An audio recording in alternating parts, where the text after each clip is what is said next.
Good morning, everybody. I'm hoping this is my second attempt to start this webinar on delivering meaningful equity incentives in private companies. I had a bit of a technical issue there because I hadn't pressed a button. Apologies. My name's Sarah Anderson. I'm a share plan solicitor and I work for RM2 Partnership. Just really quickly, we are an independent employee-owned consultancy. We specialise in employee ownership in its various forms. And we've done nothing but employee ownership, whether that's a share scheme or an employee ownership trust, for 25 years now. You don't want to hear about us. You want to hear about equity incentives in private companies. So these are the topics I'm going to just cover quickly today. Firstly, why would you bother introducing a share scheme in your private company in the first place? I will run through some really important design considerations that you will need to take into account if you are thinking about putting a share plan in place.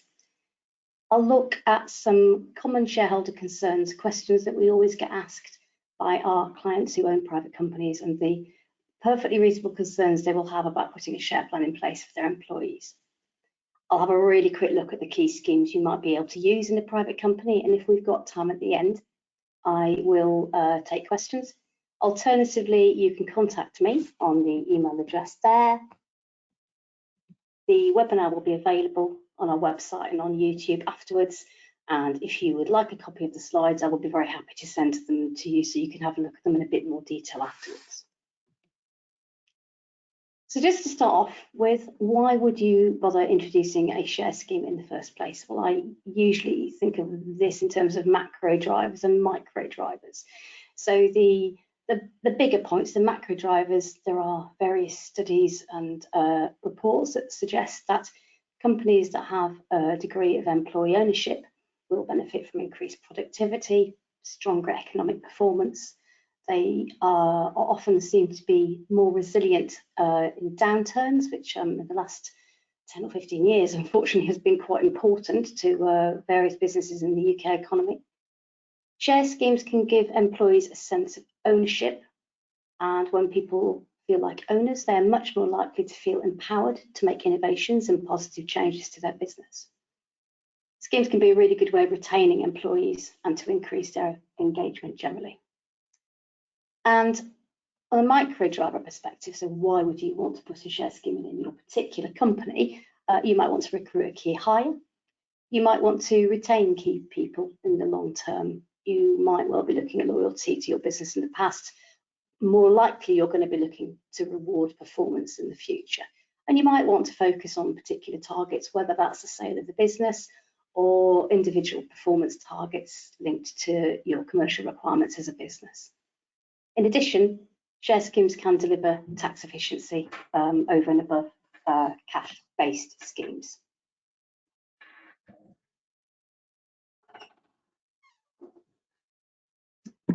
If you would like to look at a bit more detail about why those macro drivers are important,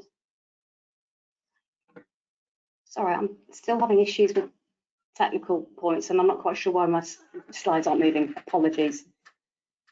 If you want to look at why share schemes can be helpful in terms of an economic performance for your company, there's an interesting report that's been produced by the Employee Ownership Association last year, which amongst other things suggests that businesses that are owned partly or fully by their employees. I'm really sorry, I'm having real technical difficulties. Can you just hold on a moment? Bear with me, people, because I don't seem to be able to make my slides move. If you can just hold on a moment.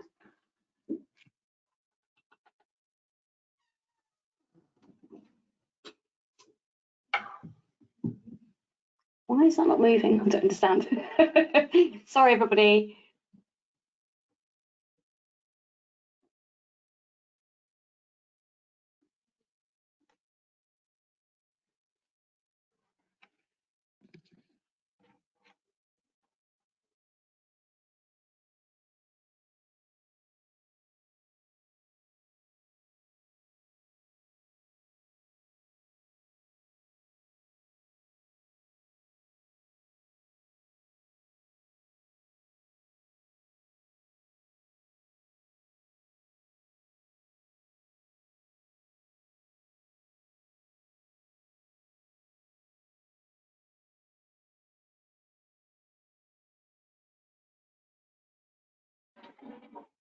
Right, I've pressed another button and now everything's working again. Again, my apologies. So you can look at the Employee Ownership Association's knowledge programme if you wanted some more facts about evidence suggesting that employee-owned businesses perform better than non-employee businesses, including that kind of headline figure that businesses with an employee ownership element are 8 to 12% more productive than private companies that don't have employee ownership. So some really interesting evidence there. For now, however, let's look at some of the practicalities. And these are the questions I think that if you take one thing away from this presentation today, when you're thinking about putting a share scheme in place, these are the questions you absolutely must ask and have answers to before you go ahead with the share scheme. You need to think about why you're doing it in the first place. What's your ultimate corporate objective? Who's going to join it? Everybody? Some people? What shares are you going to use? And actually, are you happy to use actual equity in your share scheme? It doesn't always follow that you want to actually use shares in your business, and that's fine. There are ways around that. When are employees going to actually get their hands on shares? Straight away? Right at the end of an option period, perhaps when the company's sold? How much, if anything, are employees going to have to pay for their shares? How many shares should they get? That's a dilution question. If employees are going to get some shares, you as the owner will end up with fewer shares or a smaller proportion of the business. And finally, possibly the most important thing, what happens if employees leave? How are you going to deal with that? So just to look into these key commercial design considerations in a little bit more detail. So in terms of your key shareholder aims, your objectives, are you looking, for example, to sell the company? In the future, are you looking for the companies to grow and become more profitable or just become bigger, or are you thinking about some form of succession planning? That aim will form the basis for your share scheme, whatever it is. You'll need to think about timescales. Are you going to be selling in 3 to 5 years? Are you wanting a business to grow by X% over 10 years? Think about when you're going to be delivering the final rewards to your employees as a consequence of the scheme. If you're talking about employees, are you talking about everybody? Or are you just talking about your senior leadership team? Or maybe you're thinking about your senior leadership team getting a bit extra and everybody else having a little bit. Your scheme may be able to deliver some or all of those things. You need to think about when the incentives are going to be earned. And this is where you start thinking about performance targets and exercise provisions.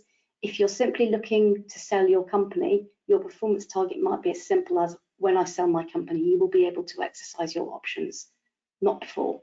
That's the simplest sort of plan for a private company and very, very common amongst our clients. If you're doing another type of performance target, a commercial performance target, again, looking at maybe turnover or profitability, are you going to be looking forward, rewarding people for performance in the future, or do you want to deliver some kind of reward for loyalty for people who've stuck around with you through the hard times and now you've put your share plan in place and you want to bear that in mind when you make the reward to them? How's your value going to be delivered if you're using a share scheme? Typically, you'll be looking at a capital return. Company sells, employees sell their shares alongside you and they get a capital return. Or maybe you want them to be rewarded over time as a shareholder by the payment of dividends in the same way as a founder might be. And then finally, you'll be needing to think about whether you're going to be using shares or options, and you'll have to think about details such as the share value, how affordable it is to employees, and potentially tax issues. You will want to think about how happy you are to be diluted as an owner. How much do you want to give away? Do you want to protect existing value in the company? If your company's already worth £10 million, do you really want your employees to share that £10 million that you've already built up over years of hard work? Do you need to ring fence something? Do you want your employees to be treated almost as investors, having some skin in the game so they feel as though they're kind of really part of the growth of the business? Or are you a bit worried that you can't afford the shares because there's already value? How are you going to get them to acquire shares when actually they're just employees? They don't have a huge amount of spare cash, but you still want to have some kind of equity incentive. As I've mentioned, you need to think about levers. You might need to think about how often you're going to be offering your equity incentives. Is it a one-off? Is it annual? If you're not looking at an exit and you're a private company, do you need to think about maybe creating an internal share market so employees can see a capital return on their equity incentives? And again, how important is tax efficiency? It may well not be the key driver, but it may be an advantage, cherry on the cake. Now let's talk about some of those common shareholder concerns that we hear from private companies the whole time. I don't want to lose control of my company. You know, I built this company, it's mine, it's my family's business. I want my employees to be incentivized, but I don't really want them taking the place over. I want to protect my existing dividend streams. Obviously, it's very common for owners to pay themselves a minimum wage and top up their earnings with dividends. You don't want all that going to your employees all of a sudden if they've got shares necessarily. Obviously, you don't want to crystallise tax liabilities for anybody, really. If you're putting a share scheme in place, what you're really hoping to get is some kind of tax advantage rather than the opposite. That's very important. You need to be aware of that. Again, as I've pointed, do I want my employees to have skin in the game, to want them to invest, or what am I going to do about the more junior employees? I think they deserve a stake, but they haven't got any money to buy it. What will I do? Plenty of private company owners want to put in place a scheme, but actually, again, they've worked hard. This has been their business, and they don't want to give stuff away for nothing. They want to make sure people work hard and actually deliver some growth in value, deliver excellent performance, and then they get the reward. And then finally, oh my God, what if I've given 5% of my equity to some key guy and he suddenly walks away? What do I do now? I don't want him to have a stake in my business after he's left the company. All of those questions we are asked, and vast majority of cases you can provide a legitimate answer, a valid answer, which makes people a lot more comfortable about the idea about sharing equity ownership in the business. So let's look at how we answer those questions. Keeping control. If you use a share option, remember that a share option is simply a promise to an employee that they can buy a share in the future at a price fixed today.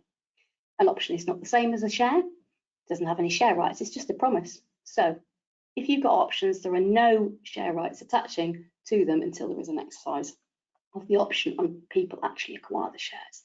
So you don't really have any control issues there.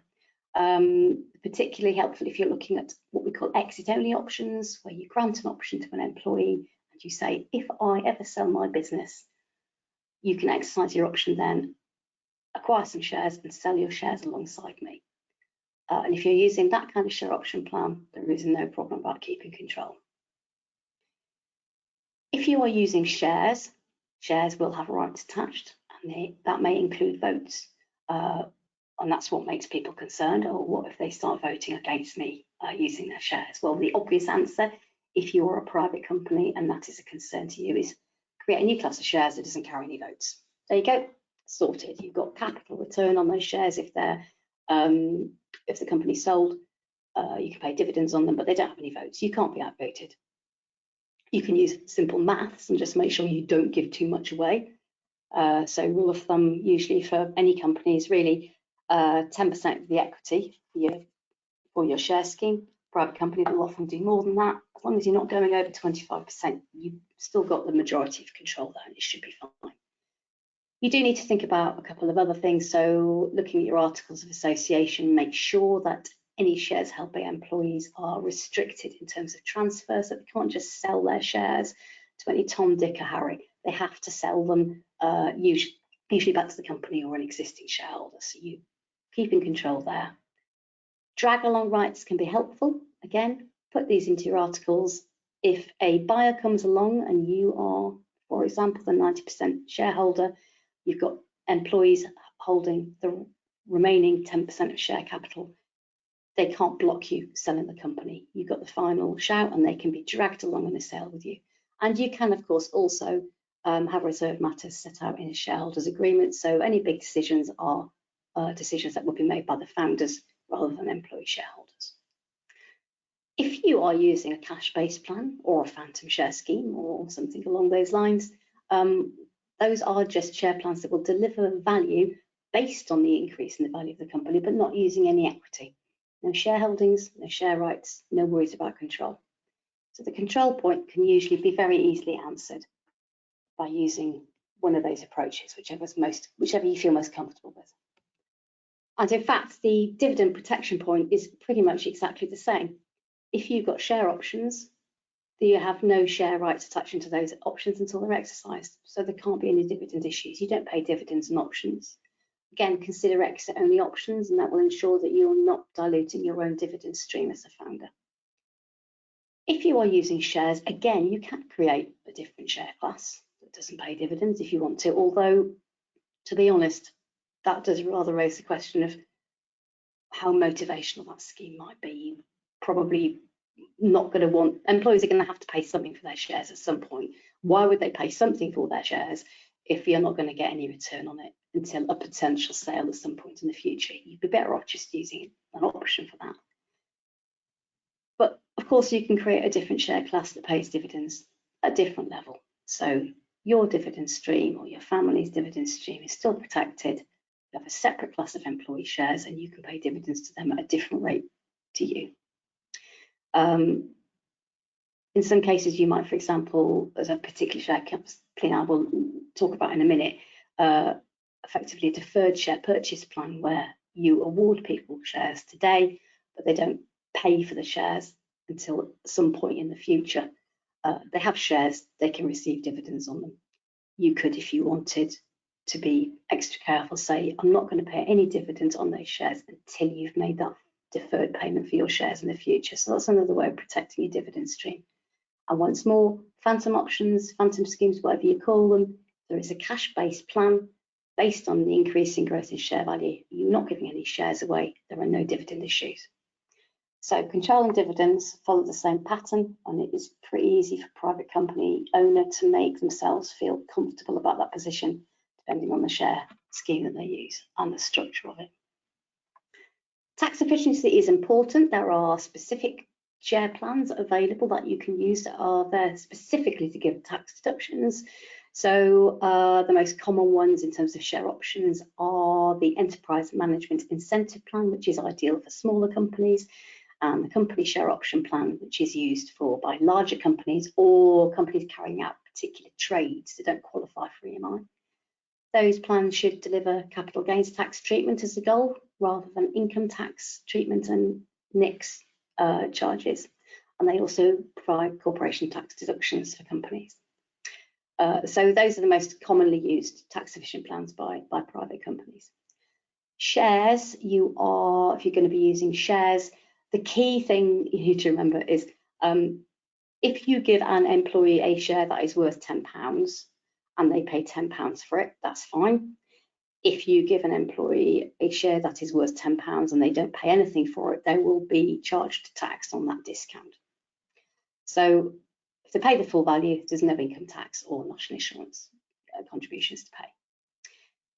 Sometimes shares are too expensive for employees to buy, but you can manage that again by creating, for example, a new class of growth shares, which will have an initial low valuation, because a growth share will only provide any return on a sale beyond a certain set amount that is set at the beginning. So that's called a hurdle. So for example, you might have a company that has a current valuation of £10 million. You place a hurdle on your growth shares of £12 million. The employees with growth shares won't benefit from anything until they've achieved a sale target of at least 12 million, and then they only share in the value beyond the hurdle. So that first 12 million pounds will be shared amongst the original owners of the business, and then growth beyond that will be divvied up amongst all of the shareholders, including the growth shareholders.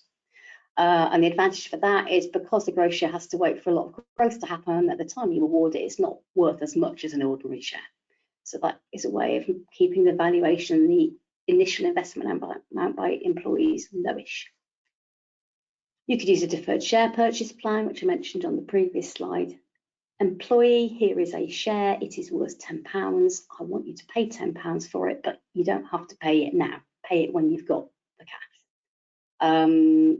There's no income tax on that, as long as you're kind of promising to pay at some point in the future. There might be a small benefit in kind charge, but it's pretty insignificant. And the main point with the shares is that once you've acquired the share at that date and you've paid for it or promised to pay for it, any growth in value is then subject to capital gains tax, which is kind of the holy grail. You're always trying to get capital gains tax treatment rather than income tax and mixed treatment. Phantom options, again, not shares, cash, no tax advantages. You're going to be effectively any cash payment you make out will just be the same as any other bonus plan. So terribly flexible. You know, you can do pretty much whatever you want with a phantom option, but you're not going to get any tax benefits as a result of it. Just want to talk a bit about affordability. So share options, well, they're very affordable for employees because when you grant the option, you don't pay anything. And there's no tax charge, and you wait until it is time to exercise the option, and then you pay the exercise price that I set at the beginning. But you can't force an employee to exercise an option. So if you come to the exit point or the exercise point of the sale of the company, your exercise price is £10, and you're only going to get back £5 for your shares, then you just don't exercise. In a way, it's pretty much a risk-free option for employees. They're only going to exercise if they see a return. Flip side of that is you don't really get any skin in the game. You might just walk away and decide it's just not worth hanging around for that potential future gain. So kind of zero risk, but low risk, low return, that kind of thing. Shares, as I've noted, a purchase at full market value might be unaffordable. You can create affordability by using gross shares with a hurdle. So you've got a lower share price at the outset for employees. You can use your deferred share purchase plan, so delaying the payment for shares by employees. Potentially, they could receive dividends and use the dividends to clear the outstanding loan on those late payment plans. If you want to get skin in the game using an option rather than that sort of slightly risk-free approach, you can, in some cases, grant options with an exercise price that's more than the market value at the outset. So you're automatically requiring the employees to help the company increase in value before even exercising an option is worth it. So you can create a kind of skin in the game payment amount even under a share option plan if you want to. Phantom options, pure cash, not a lot of skin in the game there. Performance targets. You can attach performance targets obviously to any equity scheme. It has to be said that it's easier to attach them to a share option scheme. Set a performance target, exercise is subject to that performance target, whatever it is, whether it's our exit only or if you set corporate performance targets, and at that point the option can become exercisable or banked, waiting for an exit, whichever you want to, whichever approach you wish to use. The key thing about performance target is if your employee doesn't hit the performance target, whatever that is, then you can just lapse the option. Just a promise. So you just go, well, I promised you could exercise the option if you've increased turnover by 100%, but you haven't. So that option now lapses. It's much less straightforward to do that with a share because, of course, the individual actually owns the shares directly. If they then fail to meet performance targets, you have to get the shares back off them somehow. So that involves some kind of buyback arrangement, making sure your articles are drafted correctly. It's just, I mean, it's perfectly doable, but it's just a bit more complicated than lapsing a share option. So that might be something you want to think about if you are having multiple performance targets over maybe 3 years or 5 years rather than the exit only approach. Then consider using an option. It just makes performance targets a little bit easier. And again, phantom options or cash plans, very straightforward. You only get a payout if a target is met. There's nothing to lapse, there's nothing to buy back. It's just literally a bonus plan with the value based on the increase in the share value. And then finally, just looking at levers, again, like performance targets, if you have an employee who holds an option and they leave, you can just lapse the option. That would be very typical if somebody was a bad leaver, they've gone to work for a competitor. You might be kinder to a good leaver, so somebody who has had some horrible accident or become disabled or has become ill and can't work anymore. You might allow them to retain their options. There's some flexibility there, But whichever way, it's usually easier to deal with leavers with an option because you can just effectively disappear the option. If you have employees who own shares directly, then you need to make sure, again, you can buy those shares back. And again, that needs some thought put into your articles, making sure that you can buy the shares back, potentially making sure you can buy a bad leaver share back at a lower price than a good leaver.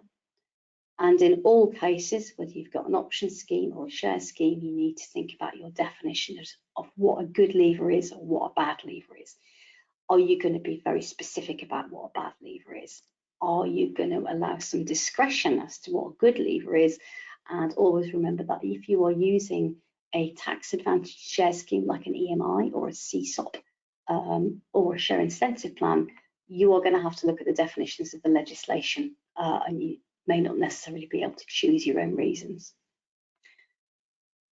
Again, phantom options, cash plans, you've got a lot of flexibility there. The payouts can vary according to whether somebody's a good or a bad leaver. You do need to make sure your definition is clear though, because what you don't want is an argument with a leaver as to whether they're good or bad because your definition in whatever documentation you use isn't tight enough.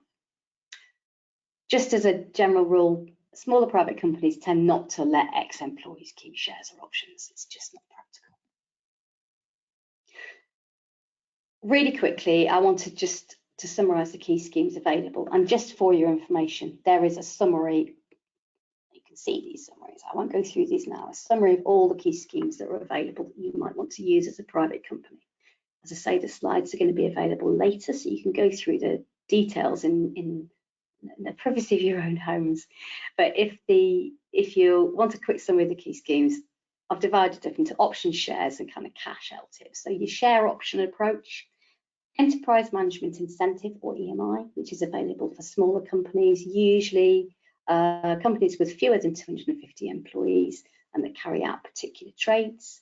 Very tax efficient. You can grant each employee options over shares with a value of up to £250,000. Company share option plan, there's no size limit here, so if you've gone over 250 employees, you can use this as a tax efficient option plan rather than EMI. The limits are lower. You can only grant CSOP options over up to shares with a value of up to £60,000 at any one time. And then finally, non-tax advantage options, which, as clear in the name, there aren't any tax advantages, but they're very flexible. You don't have to follow any rules. So, for example, if you wanted to grant options in a subsidiary company, you can't use EMI and you can't use CSOP. They have to be, those option plans need to be in a top company in a group. But you could grant a non-tax advantage option to a specific subsidiary if you wanted to do that. So it's a bit more flexibility, but not the tax benefits. If you wanted to use shares, you can allow employees to buy full value shares if they can afford it. You can use the growth shares or hurdle shares approach that I suggested, or the deferred partly paid shares to make that more affordable for employees to actually become shareholders. And if you wish to involve all of your employees and you want to treat them reasonably equally, you could use the tax advantaged share incentive plan, which must be offered to everybody, but does allow you to give employees shares free without any tax charge, and allows employees to buy shares out of their pre-tax salary, and ultimately can deliver a zero tax rate for your participants. So those are your share plans and your option plans. And then if you want to go down the cash LTIP route, phantom options, phantom share plans, long-term incentive plans, these are, they're not specific plans. You can draft them according to the way you want them to work. But for example, a phantom option would follow the rules of an option plan, but without using shares. So you would say, I'm going to grant you an option over a share that's worth £1 today. After 5 years, the shares are now worth £10, having done your valuation exercise, and then you'll pay them a cash bonus based on the £9 increase in value. Fully taxed, but again, very flexible. You can grant them to whoever you want to. You can attach performance targets, very easy to deal with levers.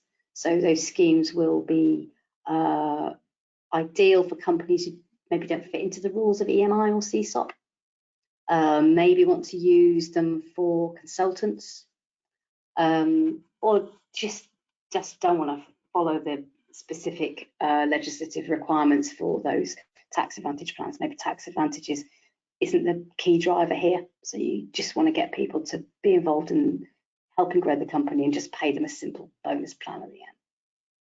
As I have said, I have got summaries of all those plans here. They will be on the slides. Well, they are on the slides. There they are. They'll be on the website. They'll be on YouTube, and I can send you a copy of the slides so you can have a little sort of thumbnail outline of what all these plans mean, including the employee ownership trust, which I've not covered because it's not really a share scheme. It's more a way of employees owning their business, including non-equity plan. So we have, because of my technical inexpertise, we are pretty short of time. I'll make it 11:31. I am happy to take questions now. I think you can, oh, sorry everybody, send questions in on this little system here, and I will try and answer them, or alternatively you can email them afterwards. So here we are. Speculation that incoming government, Labour government, may align CGT with income tax rates. How might this affect a company's approach to its share incentive plans?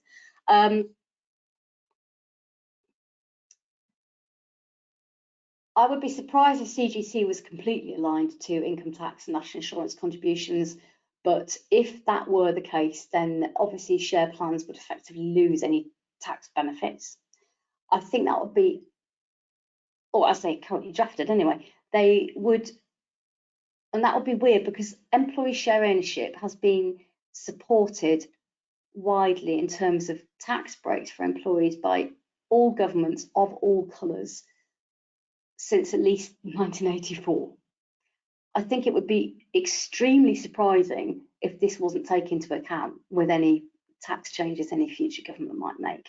That said, I don't know because I'm not in the government now, and I'm not going to be in any government on the 5th of July either. So the fact is, if they were completely equalised, then that would not be great news for share schemes.